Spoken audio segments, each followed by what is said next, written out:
इस शब्द के जरिए संत रविदास जी महाराज ने कई एग्जाम्पल्स दिए हैं, ताकि उन एग्जाम्पल को, जिनको शायद हमें दुनिया में देखते हैं, उनके ज़रिए हम जाने कि भक्ति भाव कैसा हमारे अंदर होना चाहिए। तो फरमा रहे हैं कि जो तुम गिरवर तो हम मोरा। गिरवर पहाड़ को कहते हैं, पर्वत को।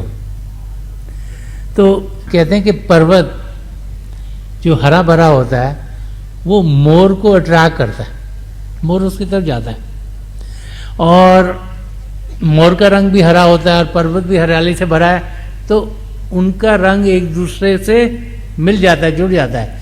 और मोर एक हरे भरे पर्वत की ओर जब जाता है तो बड़े मस्ती के आलम में होता है। तो समझा रहे हैं ऐसे एक सच्चे भक्त की जिंदगी होनी चाहिए कि जो तुम गिरवर, पहाड़ सबसे ऊंचा माना जाता है, ऊंचा।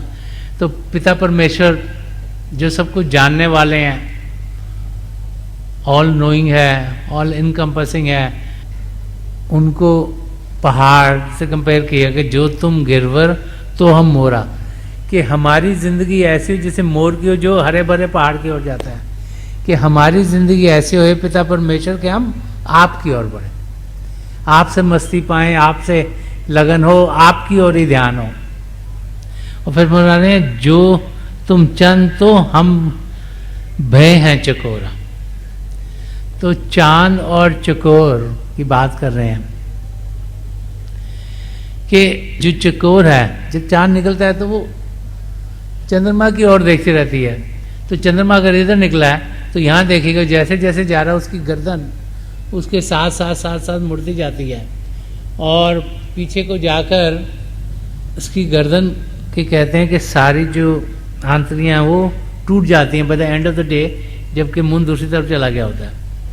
तो इस किस्म की जिंदगी हमारी होनी चाहिए कि हमारा पूरा ध्यान पिता परमेश्वर की ओर, यही यहाँ इंडिकेट कर रहे हैं, यही यहाँ समझा रहे हैं संत रविदास जी महाराज हम सबके लिए कि प्रेम ऐसा हो कि दोनों एक ही रंग में रंगे हुए हैं। गुरबानी में भी आया कि पिता पुत्र एक रंग लीने, कि पिता परमेश्वर और पुत्र हमारी आत्मा दोनों एक ही रंग में रंगे हुए हैं। बार बार बार हमें समझाया जा रहा है हम सब पिता परमेश्वर को पा सकते हैं, उन्हें जान सकते हैं, उन्हें पहचान सकते हैं। सिर्फ हमारा ध्यान किस ओर है, वो सवाल उठता है। अगर ध्यान दुनिया की ओर होगा तो हम दुनिया के रंग में रंगे जाएंगे, और अगर पिता परमेश्वर को पाना है तो ध्यान अंदर की दुनिया में होना चाहिए। अंदर की दुनिया खुशियों की दुनिया है, अंदर की दुनिया प्रेम की दुनिया है, अंदर की दुनिया आनंद की दुनिया है, अंदर की दुनिया मस्ती से भरपूर दुनिया। संत दर्शन सिंह जी महाराज ने अंदर की दुनिया और इस यात्रा के बारे में फरमाया कि खाक से ताबा क्या कशा हमने तो जब किया सफ़र, इश्क मिला कदम कदम हुस्न मिला नजर नजर, कि जब इस धरती से हम ऊपर उठे, शरीर से ऊपर उठे और अंदर जिसे चिदाकाश कहा जाता है, अंदर की दुनिया में पड़े, कि खाक मिट्टी, खाक से ताबा क्या कशा इज द इनर स्पेस या अंदर के जो मंडल हैं। तो कहते हैं जब शरीर से ऊपर उसके अंदर के मंडलों की ओर मैं बढ़ा तो इश्क मिला कदम कदम, कि हर एक स्टेप पर, हर एक कदम पर प्रभु का प्रेम मिला और हुस्न मिला नजर, तो हर एक नज़ारा और खूबसूरत और खूबसूरत और खूबसूरत हो। जब अंदर की दुनिया में बढ़ते हैं और वहाँ की रोशनियाँ देखते हैं, वहाँ के नज़ारे देखते हैं, तो बाहर की चीज़ सब फीकी लगनी शुरू हो जाती है। जैसे आप कभी रेनबो को देखो, कभी सनसेट को देखो, तो every time the sunset is different, एक जैसा नहीं होता सनसेट, लेकिन हर बार ही खूबसूरत होता है। और वो खूबसूरती बाहर जितना मर्जी अच्छा कोई पेंटर वो क्रिएट ही नहीं कर सकता, जो नेचर ने क्रिएट करा है। और ये तो सिर्फ फिजिकल वर्ल्ड में है, तो but you go into the spiritual world, तो यू कैन वेल इमेजिन के कितना खूबसूरत और कितनी ब्यूटी और कितने आनंद की अवस्था अंदर की दुनिया में होगी। तो यहाँ पर सच्चे भक्त की जिंदगी किस किस्म के, ये दो एग्जाम्पलों के जरिए समझाया गया।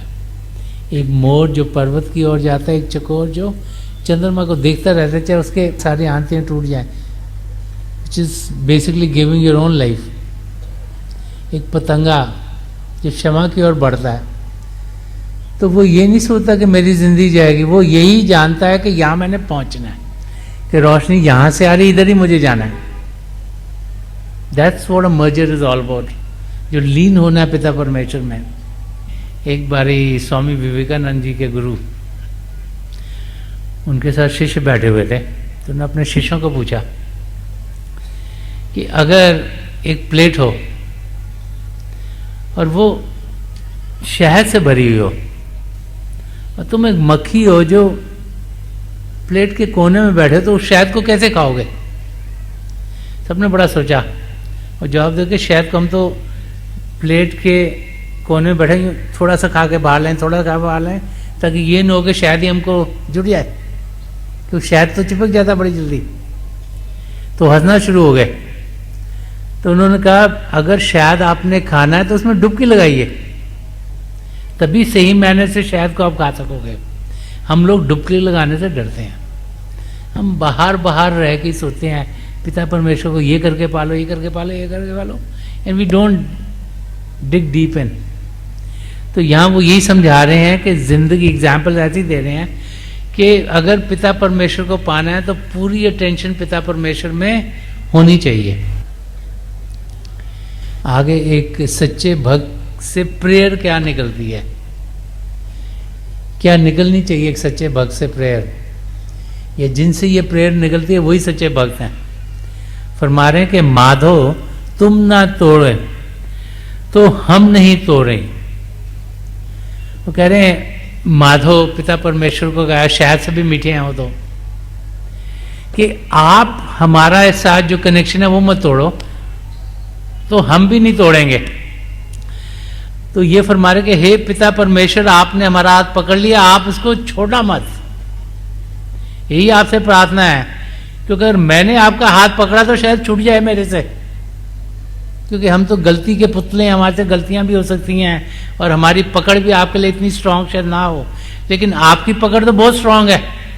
तो प्रार्थना यही करी जा रही है कि माधो तुम ना तोड़, कि आप जब हमें पक्की तरह से पकड़ के रहोगे तो हमसे तो टूटेगा ही नहीं, फिर तभी हम आपके साथ जुड़े रहेंगे। और आगे फरमा रहे हैं तुम सियो तोड़ कवन से हो जोड़े। तो कह रहे हैं अगर आपसे हमने तोड़ी तो किसके साथ जुड़ेंगे? देने वाले भी आप हैं, दाता भी आप हैं, सब कुछ आप करने वाले भी हैं, जिंदगी का मकसद भी आपसे मिलना। तो अगर आपसे टूट गए तो और किसके साथ जाके जुड़ेंगे? यही एक सच्चे भक्त की प्रार्थना होती है। एक सच्चा भक्त जानता है कि उसको सब कुछ पिता परमेश्वर से मिल रहा है, वो पिता परमेश्वर को चाहता है, दिलो जान से चाहता है। उसकी समझ सही हो गई कि सब कुछ उसकी जिंदगी में पिता परमेश्वर करके हो रहा है, और वो नहीं चाहता कि पिता परमेश्वर से वो टूटे, क्योंकि मन माया का जोर इतना ज़्यादा है कि बड़े आसानी से इंसान का ध्यान दुनिया की ओर लग जाता है। हमारी ईगो हमें इतनी है कि हम द्वैत की जिंदगी बड़ी जल्दी जीनी शुरू कर देते हैं। तो एक सच्चा भक्त जानता है कि एकता पिता परमेश्वर के साथ बहुत जरूरी, इसीलिए संत कृपाल सिंह जी महाराज फरमाते थे एक बनो नेक बनो, कि आत्मा का एकीकरण परमात्मा से करना है, उसके लिए नेकी का रास्ता इख्तियार करना जरूरी है। सद्गुणों का हमारे अंदर होना, सच्चाई से जिंदगी जीना, नम्रता से जीना, निष्काम सेवा भाव से जीना, नॉन वायलेंट जिंदगी जीना, प्रेम से जीना, करुणा से जीना, कंपैशन से जीना, ये सब बहुत अच्छे हैं, जरूरी हैं, लेकिन इनसे आगे हमने बढ़ना है। ये होंगे तो हम रूहानियत के रास्ते पर कदम बढ़ाने के लायक होंगे। An ethical life is a stepping stone to spirituality, ये बार बार संत कृपाल सिंह जी महाराज फरमाते थे। कि सद्गुणों का होना एक पहला कदम है रूहानियत के रास्ते पर बढ़ने के लिए, और हम सब उस रास्ते पर जा सकते हैं। यही बार बार बार महाप्रभु समझा रहे हैं इसी एस्पेक्ट को, जो कि सन रविदास जी महाराज फरमा रहे हैं कि अगर आपसे टूट गई तो हम किसके साथ जुड़ेंगे जाकर। सन दर्शन सिंह जी महाराज ने इसी एस्पेक्ट को एक और तरीके से समझाया। वो फरमाते हैं, तुमने आंखें फेर ली मुझसे तो ये मुझ पर खुला, कि तुमने आंखें फेर ली मुझसे तो ये मुझ पर खुला, खारजारे जिंदगी को गुलसिता समझा था मैं। खारजारे होता है जो कांटों से भरा हुआ जीवन हो, गुलसिता जैसे गार्डन में इंसान होता है। तो फरमा रहे हैं कि जब हमारे सदगुरु की नजर करम या पिता परमेश्वर की नजर करम हमसे दूर हुई, उनकी दया दृष्टि हमसे अलग हुई, तब हमारी समझ में आया कि ये जो कांटों से भरा हुआ जीवन है उसका हमें अनुभव हुआ नहीं। तो पहले तो हम सोचते थे कि ये बाहर से भरा हुआ बाग ही है, कि जब उनकी नजर करम होती है तो सारी चीज हरी भरी लगती है, क्योंकि जब उनका प्रेम हमें मिलता है तो प्रेम में तो हर एक चीज हरी भरी होती है। लेकिन जब उनकी अगर नजर करम हमसे दूर हो जाए तो फिर हर एक चीज हमें ऐसे चुभनी शुरू हो जाती, कांटे कांटे कांटे जुड़ रहे हैं। एक सच्चा भक्त, एक सच्चा शिष्य जब अपने गुरु के दर्शन नहीं कर पाता तो उसके अंदर ऐसे लगते जैसे शरीर में लाखों सोट चल रही हैं, तलवारें चल रही हैं। उसके अंदर इतना दुख होता है, क्यों? क्योंकि वो अपने सदगुरु की नज़दीकी नहीं पा रहा। और सेम चीज़ है एक सच्चे भक्त की जो पिता परमेश्वर की नज़दीकी नहीं अनुभव कर रहा, वो दुख दर्द की जिंदगी में से गुजर रहा होता है। तो इसीलिए यहाँ समझा रहे हैं कि एक सच्चे भक्त का ध्यान पिता परमेश्वर की ओर होगा, तभी वो अपनी मंजिल तक पहुंच पाएगा। और आगे एक और एग्जाम्पल बता रहे हैं, काफ़ी एग्जाम्पल इस शब्द में दिए हैं ताकि हम जान सकें कि एक सच्चे भक्त और पिता परमेश्वर में क्या रिलेशनशिप है। समझ, जो तुम दीवरा तो हम बाती। दीपक, दीव, उसमें अगर बत्ती नहीं लगी होगी तो उसको जला नहीं सकते। अगर बत्ती लगी भी होगी, जब तक तेल नहीं होगा तब तक वो जलेगा नहीं। तो another deeper meaning into this verse. तो तेल कहाँ से आएगा? बाती हमारी आत्मा होगी, दीपक परमात्मा हो गया, तो तेल क्या है? नाम। वो नाम, वो शब्द जो प्रभु से उत्पन्न हुआ, अव्वल अल्लाह नूर उपाया, उसको नूर कहें, शब्द कहें, कि सबसे पहले पिता परमेश्वर से नूर उत्पन्न हुआ। तो उस नूर के जरिए ही, उसी शब्द के जरिए कि खंडमंडल बने, और उसके जरिए हम यहाँ इस फिजिकल वर्ल्ड में आए हुए हैं। तो जब तक वो दिए के अंदर नहीं होगा, बत्ती पड़ी भी होगी तो जलेगी कैसे? तेल की जरूरत है। तो शब्द के साथ हमें जोड़ेगा कौन? शब्द तो हमारे अंदर चल रहा है, हम सबके अंदर चल रहा है, लेकिन हमें मालूम नहीं कि उसके साथ जुड़े कहाँ। तो यहाँ पर ही एक पूर्ण महापुरुष की हमें जरूरत पड़ती है, एक सदगुरु की नीड क्या है? उस तेल के माफक हमें प्रभु के साथ जोड़ देते हैं। उनका काम है कैटलिक एजेंट का है। आप में से जिन्होंने केमिस्ट्री पढ़ी होगी, आपको पता है अगर दो चीज़ें जुड़ नहीं रही तो एक कैटलिस्ट को डालो तो उनका मिलाप हो जाता है। तो ऐसे ही इस शरीर में आत्मा और इसमें परमात्मा है, लेकिन मन ने दीवार खड़ी है जो उनका मिलन नहीं होता। तो जब एक पूर्ण महापुरुष की तवज्जो पड़ती है, जिसे नामधन कहा गया है, तो फिर जो मन की दीवार है हट जाती है और आत्मा का मिलाप परमात्मा से हो जाता है। इसीलिए एक सदगुरु की हमें ज़रूरत है ज़िंदगी में। तो यहाँ पर वो समझा रहे हैं कि जो तुम दीवरा तो हम बाती, एक वो एग्जाम्पल लिया है। और दूसरा एग्जाम्पल है जो तुम तीर्थ तो हम जाति, कि अगर आप तीर्थ स्थान हो तो हम यात्री हैं जो तीर्थ स्थान पर जा रहा है। अब कितने भाई बहन तीर्थ यात्रा पर जाते हैं और तीर्थ यात्रा पर जो जाते हैं उनको कितनी तकलीफों से गुजरना पड़ता है, तब जाकर वो अपनी मंजिल तक पहुंचते हैं। तो यहाँ यही बता रहे हैं कि हमारी आत्मा अगर यात्री है तो पिता परमेश्वर वो तीर्थ स्थान जहाँ हमने पहुंचना है, और लगन अगर हमारे अंदर होगी तभी हम उस मंजिल तक पहुंच पाएंगे। नहीं तो हम इस शरीर में होते हुए भी अपनी मंजिल को पा नहीं सकेंगे अगर वो स्पार्क नहीं, वो इग्निशन नहीं, वो लगाव नहीं, वो खिंचाव नहीं हमारे अंदर। आगे फरमा रहे हैं कि जय जय जाओ तहा तेरी सेवा, कि जहां भी मैं जाऊं एक सच्चा भक्त ये कह रहा है कि हे प्रभु मैं तेरी सेवा में लगा रहा हूं, मैं जो तेरी सृष्टि है जो तूने रची है इसका मददगार हूं। इसीलिए निष्काम सेवा भाव को बहुत जोर दिया गया सन्मत के रास्ते में कि हम सेवा करें, किसकी मदद करें। ये ना सोचो कि हमने किसको हेल्प करी है तो वो हमारी हेल्प करेगा इन रिटर्न, फिर तो बिजनेस हो गया। हम किसी की मदद करें क्योंकि हम चाहते हैं उनकी ज़िंदगी में बेहतरी हो, अगर उन्हें कोई तकलीफ है वो दूर हो, इस करके इंसान सेवा करता है। तो कह रहे हैं कि जहाँ भी मैं जाऊँ हे प्रभु मैं तेरी सेवा करता रहूँ।